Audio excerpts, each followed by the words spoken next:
Hey everybody, welcome back. We're taking a look at Night, Chapter 5. So in the previous chapter, Elie Wiesel shared with us a lot of his individual episodic experiences at Auschwitz. Now, in that chapter, it concluded with a young boy being hung. It was a graphic, tragic scene. But this is not the last time that tragedy will be experienced in the concentration camp. We're now moving on to Chapter 5.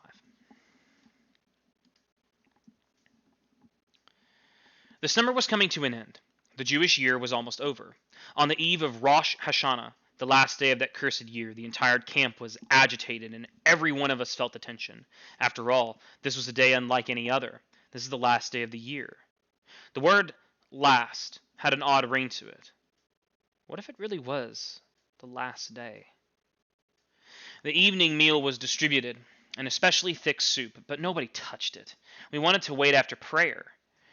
On the Appellplatz, surrounded by the electrified barbed wire, thousands of Jews, anguish on their faces, gathered in silence.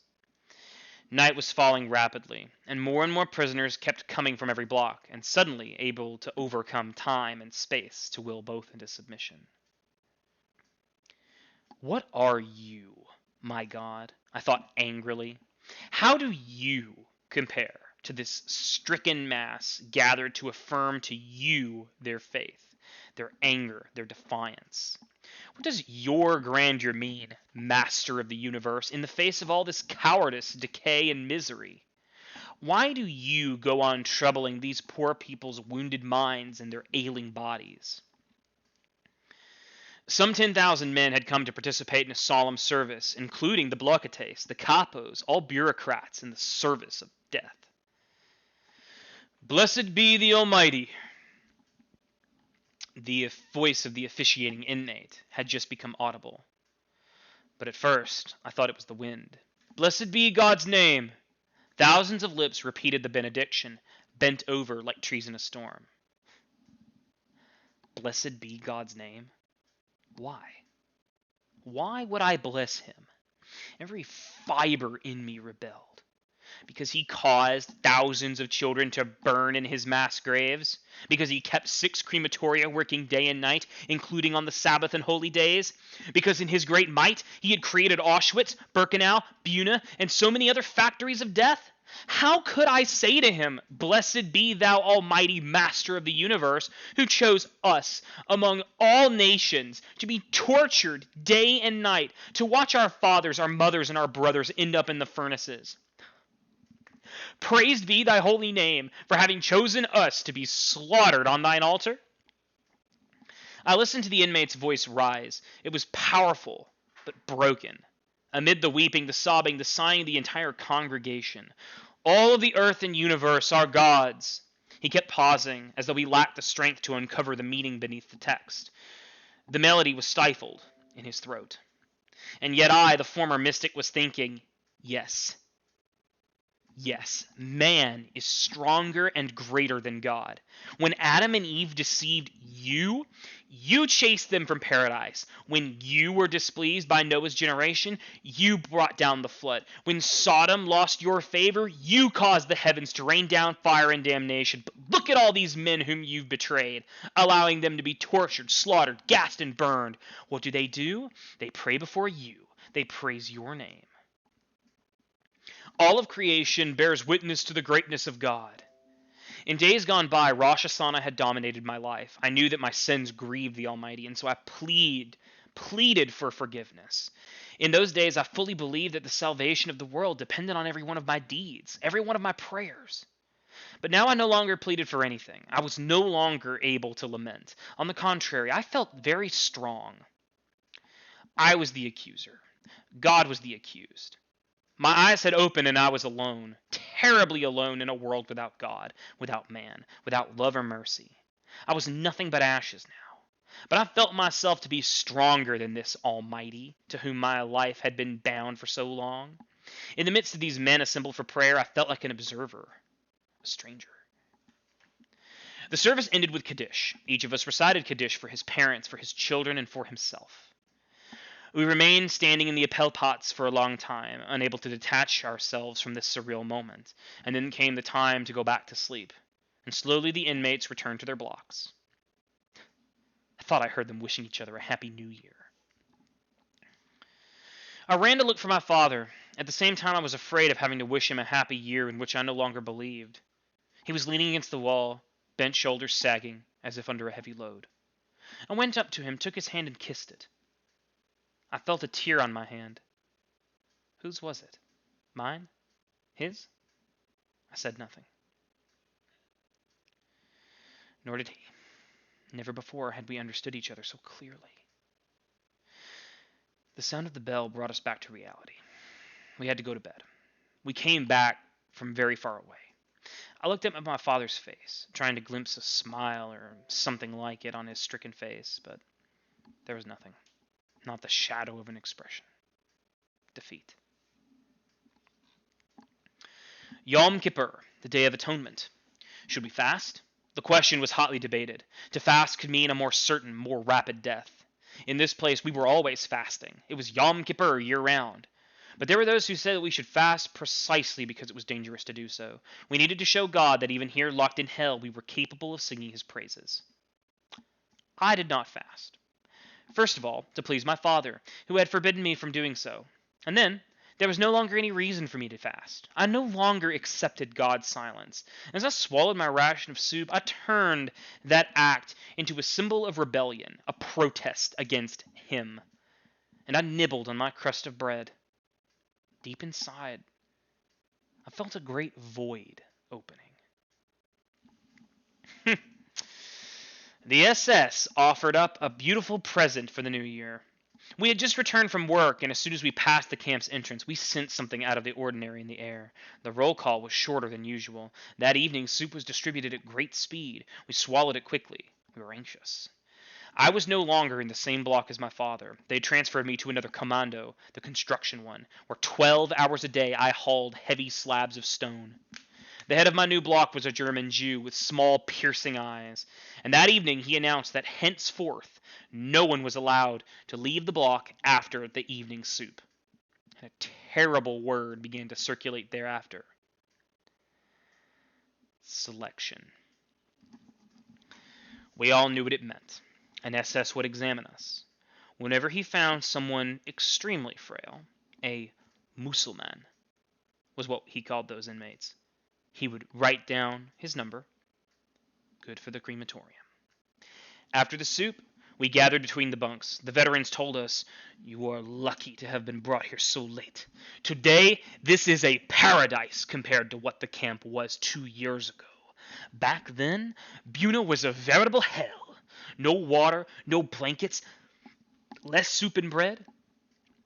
At night, we slept almost naked, and the temperature was 30 below. We were collecting corpses by the hundreds every day. Work was very hard. Today, this is a little paradise. The capos back then had ordered to kill a certain number of prisoners every day. And every week, selection. A merciless selection. Yes, you are lucky. Enough! Be quiet, I begged them. Tell your stories tomorrow or some other day." They burst out laughing. They were not veterans for nothing. Are you scared? We too were scared, and at that time for good reason. The old men stayed in their corner, silent, motionless, hunted down creatures. Some were praying. 1 more hour, then we would know the verdict. Death or reprieve. And my father, I thought of him now. How would he pass selection? He'd aged so much. Our blockades had not been outside a concentration camp since 1933. He'd already been through all the slaughterhouses, all the factories of death, and around 9 o'clock he came to stand in our midst. "Achtung!" There was instant silence. Listen carefully to what I'm about to tell you. For the first time his voice quivered. In a few moments, selection will take place. You will have to undress completely. Then you will go, one by one, before the SS doctors. I hope you will all pass, But you must try to increase your chances. Before you go into the next room, try to move your limbs. Give yourself some color. Don't walk slowly. Run. Run as if you had the devil at your heels. Don't look at the SS. Run straight in front of you. And he paused and added, and most important, don't be afraid. That was a piece of advice we would have loved to have been able to follow. I undressed, leaving my clothes in my cot. Tonight, there was no danger that they would be stolen. Tibi and Yossi had changed commandos at the same time I did and came to urge me. Let's stay together. It'll make us stronger. Yossi was mumbling something. He was probably praying. I'd never suspected that Yossi was religious. In fact, I'd always believed the opposite. Tibi was very silent and pale. All the block inmates stood naked between the rows of bunks. This must be how one stands before the Last Judgment. They're coming! 3 SS officers surrounded the notorious Dr. Mengele, the very same who had received us in Birkenau. The blockades attempted a smile. He asked us, "Ready?" Yes, we were ready. So were the SS doctors. Dr. Mengele was holding a list. Our numbers. He nodded to the blockades. We can begin. As if this was a game. The first to go were the notables of the block, the Stubenast, the capos, the foremen, all of whom were in perfect physical condition, of course. Then came the ordinary prisoners' turns. Dr. Mengele looked over them from head to toe. From time to time, he noted a number. I had one thought, not to have my number taken down, not to show them my left arm. In front of me, there was only Tibi and Yossi. They passed. I had time to notice that Dr. Mengele had not written down their numbers. Someone pushed me. It was my turn, and so I ran without looking back. My head was spinning. You're too skinny. You're too weak. You're too skinny. You're good for the ovens. The race seemed endless. I felt as though I'd been running for years. You're too skinny. You're too weak. At last I arrived exhausted, and when I'd caught my breath, I asked Yossi and Tibi, "Did they write me down?" "No," said Yossi, smiling. He added, "Anyway, they couldn't have. You were running too fast." I began to laugh. I was happy. I felt like kissing him. At that moment, the others did not matter. They had not written me down. Those whose numbers had been noted were standing apart, abandoned by the whole world. Some were silently weeping.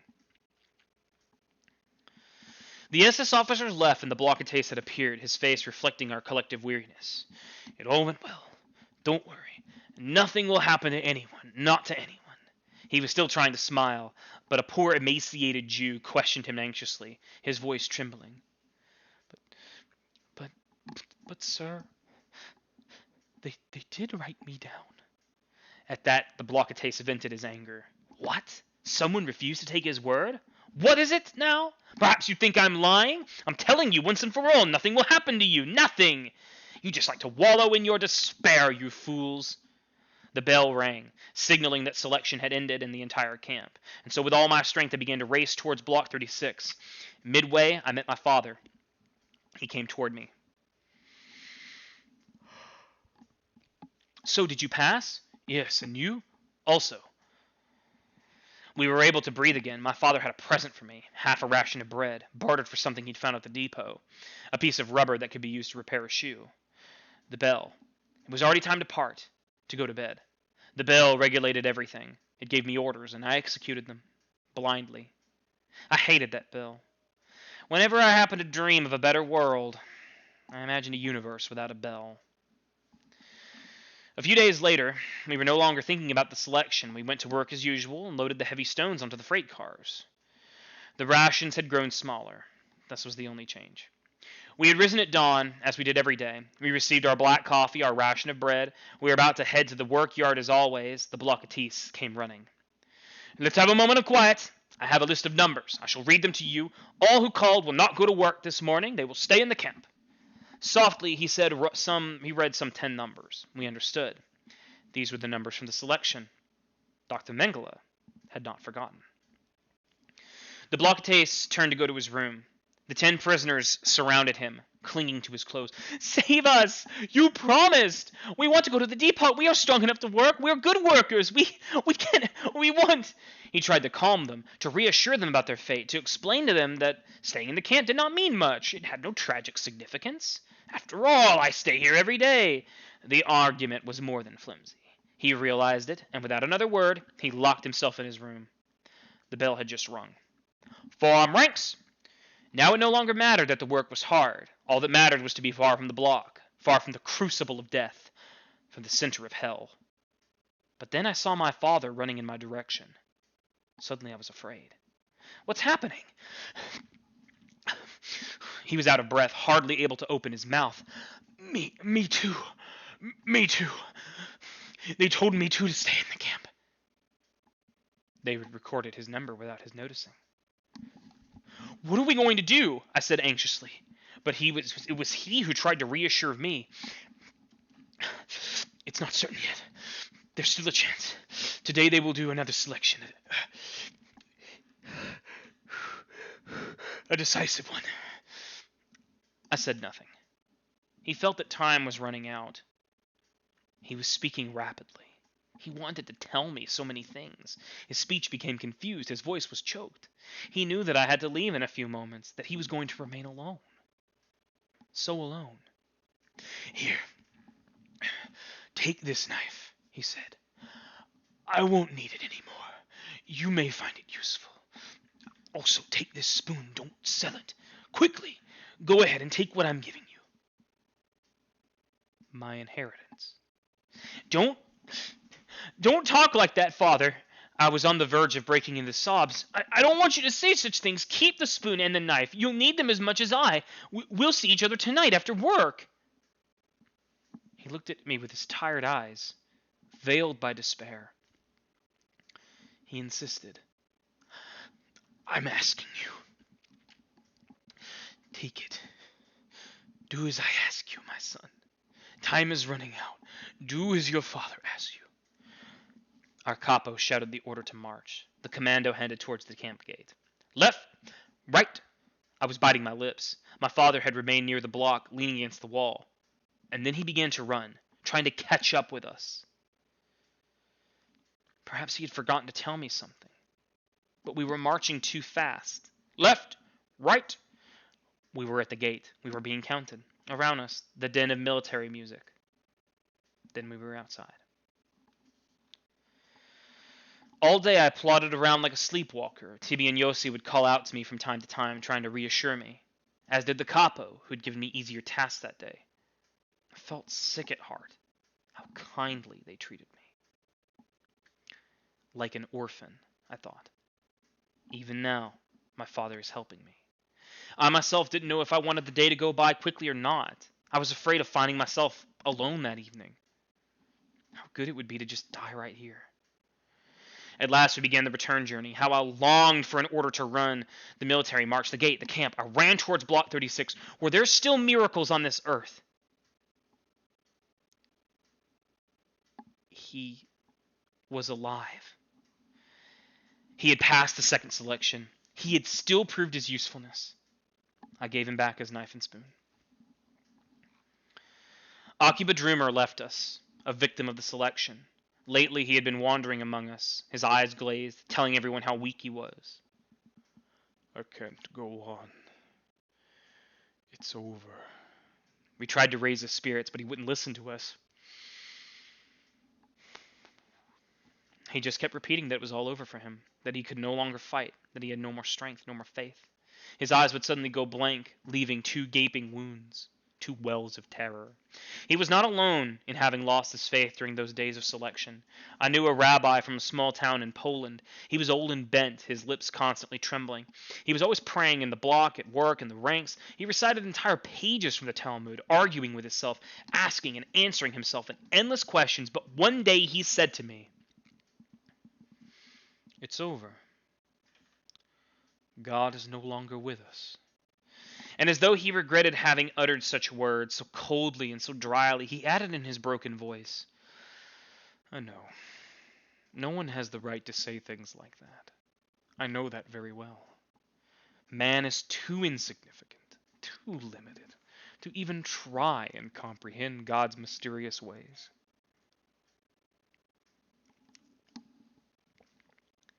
But what can someone like myself do? I'm neither a sage nor just a man. I'm not a saint. I'm a simple creature of flesh and bone. I suffer hell in my soul and my flesh, and also have eyes, and I see what's being done here. Where is God's mercy? Where is God? How can I believe? How can anyone believe in this God of mercy? Poor Akiba Droomer. If only he could have kept his faith in God. If only he could have considered this suffering a divine test. He would not have been swept away by selection. But as soon as he felt the first chinks in his faith, he lost all incentive to fight and opened the door to death. When selection came, he was doomed from the start, offering his neck to the executioner, as it were. All he asked of us was, "In 3 days I'll be gone. Say Kaddish for me." We promised. In 3 Kaddish, when we saw the smoke rising from the chimney, we would think of him. We would gather 10 men and hold a special service. All his friends would say Kaddish. Then he left, in the direction of the hospital. His step was almost steady, and he never looked back. An ambulance was waiting to take him to Birkenau. There followed terrible days. We received more blows than food. The work was crushing. And 3 days after he left, we forgot to say Kaddish. Winter had arrived. The days became short and the nights almost unbearable. From the first hours of dawn, a glacial wind lashed us like a whip. We were handed winter clothing, striped shirts that were a bit heavier. The veterans grabbed the opportunity for further sniggering. Now you'll really get a taste of camp. We went off to work as usual, our bodies frozen. The stones were so cold that touching them we felt our hands would remain stuck. We got used to that too. Christmas and New Year's we did not work. We were treated to slightly less transparent soup. Around the middle of January, my right foot began to swell from the cold. I could not stand on it. I went to the infirmary. The doctor, a great Jewish doctor, a prisoner like ourselves, was categorical. We have to operate. If we wait, the toes and perhaps the leg will have to be amputated. That was all I needed, but I had no choice. The doctor had decided to operate and there could be no discussion. In fact, well, I was rather glad the decision had been his. They put me in a bed with white sheets, and I had forgotten that people actually slept in sheets. Actually, being in the infirmary was not bad at all. We were entitled to good bread, a thicker soup, no more bell, no more roll call, no more work. From time to time, I was able to send a piece of bread to my father. Next to me lay a Hungarian Jew, suffering from dysentery. He was skin and bones, but his eyes were dead. I could just hear his voice, the only indication that he was alive. Where in the world did he get his strength to speak? Don't rejoice so soon, son. Here, too, there is selection. In fact, more often than outside. Germany has no need of sick Jews. Germany has no need of me. When the next transport arrives, you'll have a new neighbor. Therefore, listen to me. Leave the infirmary before the next selection.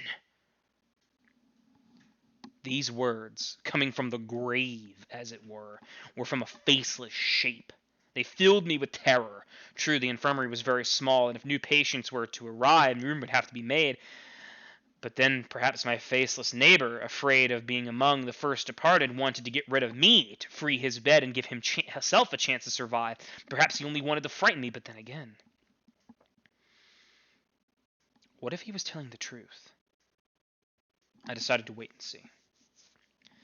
The doctor came to tell me that he would operate the next day. Don't be afraid, he said. Everything will be all right. At 10 o'clock in the morning, I was taken to the operating room. My doctor was there, reassuring me. I felt that in his presence, nothing serious could happen to me.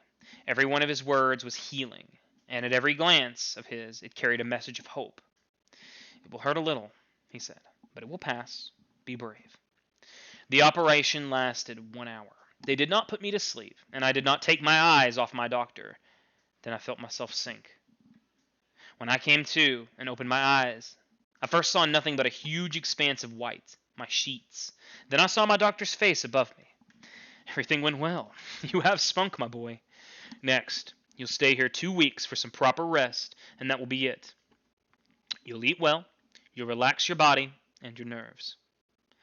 All I could do was to follow the movements of his lips. I barely understood what he was telling me, but the inflection of his voice soothed me. But suddenly I broke into a cold sweat. I couldn't feel my leg. Had they amputated it? Doctor? I stammered. Doctor? What is it, son? I didn't have the courage to ask him. Doctor, I'm thirsty. He had water brought to me. He was smiling. He was ready to walk out to see other patients. Doctor? Yes? Will I be able to use my leg? He stopped smiling, and I became very frightened. He said, Listen, son, do you trust me? Very much, doctor. Then listen well. In 2 weeks, you'll be fully recovered. You'll be able to walk just like the others. The sole of your foot was full of pus. I just had to open the sac. Your leg was not amputated. You'll see. In 2 weeks, you'll be walking around like everyone else. All I had to do was wait 2 weeks. But 2 days after my operation, rumors swept through the camp that the battlefront had suddenly drawn nearer. The Red Army was racing towards Buna. It was only a matter of hours. We were quite used to this kind of rumor. It wasn't the first time that false prophets had announced to us, "Peace in the world! The Red Cross is negotiating our liberation," or other fables. And often we would believe them. It was like an injection of morphine.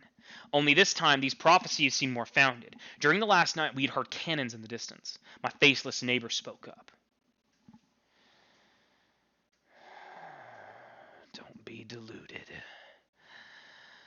Hitler has made it clear that he will annihilate all Jews before the clock strikes 12. I exploded. What do you care what he said? Would you want us to consider him a prophet? His cold eyes stared at me, and at last he said wearily,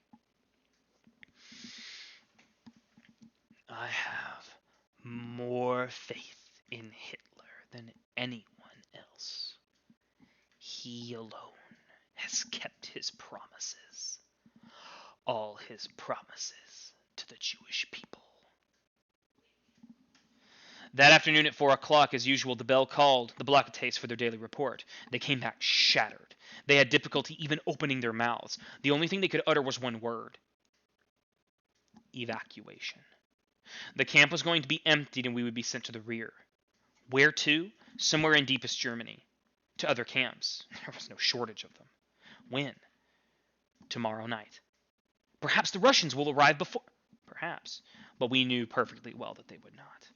The camp had become a hive of activity. People were running, calling to one another in every block. The inmates prepared for the journey ahead. I'd forgotten about my lame foot. A doctor came into the room and announced, Tomorrow after nightfall, the camp will start on its march, block by block. The sick can remain in the infirmary. They will not be evacuated. That news made us wonder. Were the SS really going to leave hundreds of prisoners behind in the infirmaries, pending the arrival of their liberators? Were they really going to allow Jews to hear the clock strike 12? Of course not. All the patients will be finished off on the spot, said the faceless one, and in one last swoop, thrown into the furnaces. Surely the camp will be mined, said another. Right after the evacuation, it will all blow up. As for me, I was thinking not about death, but about not wanting to be separated from my father. We'd already suffered so much, endured so much together. This was not the moment to separate. I ran outside to look for him. The snow was piled high, and the block's windows were veiled in frost. Holding a shoe in my hand, for I couldn't put it on my right foot, I ran, feeling neither pain nor cold. What are we going to do? My father didn't answer. What are we going to do?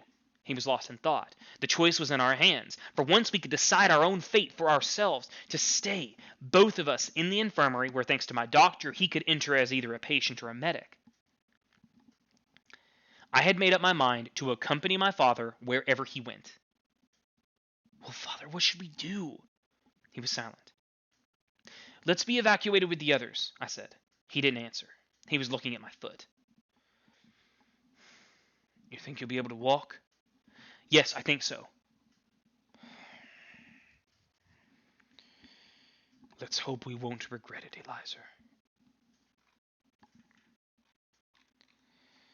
After the war, I learned the fate of those who had remained at the infirmary. They were, quite simply, liberated by the Russians 2 days after the evacuation.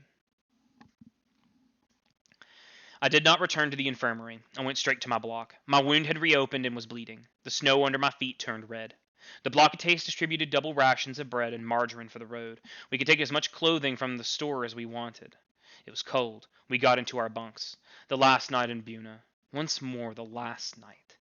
The last night at home. The last night in the ghetto. The last night in the cattle car. And now the last night in Buna. How much longer would our lives be lived from one last night to the next? I didn't sleep. Through the frosty window panes we could see flashes of red. Cannon shots broke the silence of night. How close the Russians were! Between them and us, one night, our last. There was whispering from one bunk to the other. With a little luck, the Russians would be here before evacuation. Hope was still alive. Someone called out, "Try to sleep. Gather your strength for the journey." It reminded me of my mother's last recommendations in the ghetto. But I couldn't fall asleep. My foot was on fire. In the morning, the camp did not look the same. The prisoners showed up in all kinds of strange garb. It looked like a masquerade. We'd each put on several garments, one over the other, to better protect ourselves from the cold. Poor clowns. Wider than tall, more dead than alive. Poor creatures whose ghostly faces peeked out from layers of prisoners' clothing. Poor clowns.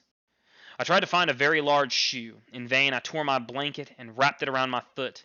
And then I went off to wander through the camp in search of a little bit more bread and a few potatoes. Some people said we were going to Czechoslovakia. No, to Gross-Rosen. No, to Gleiwitz.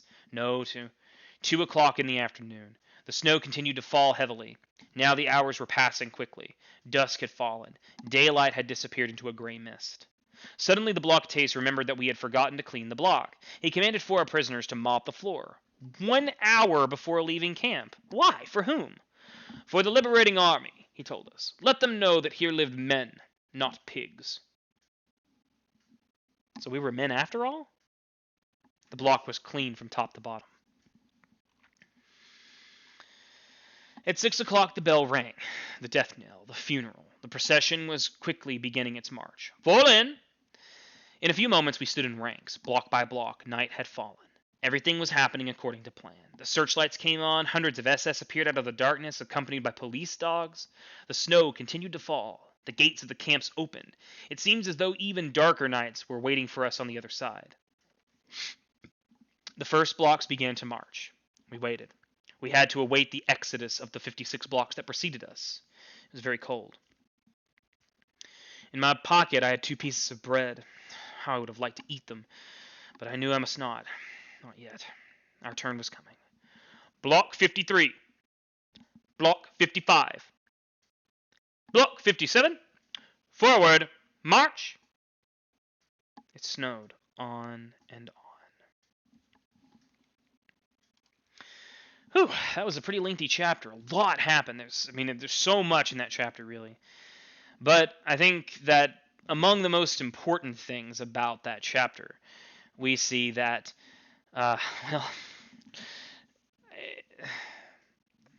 selection, how they narrowly avoided it, their physical condition, Elie Wiesel in the hospital,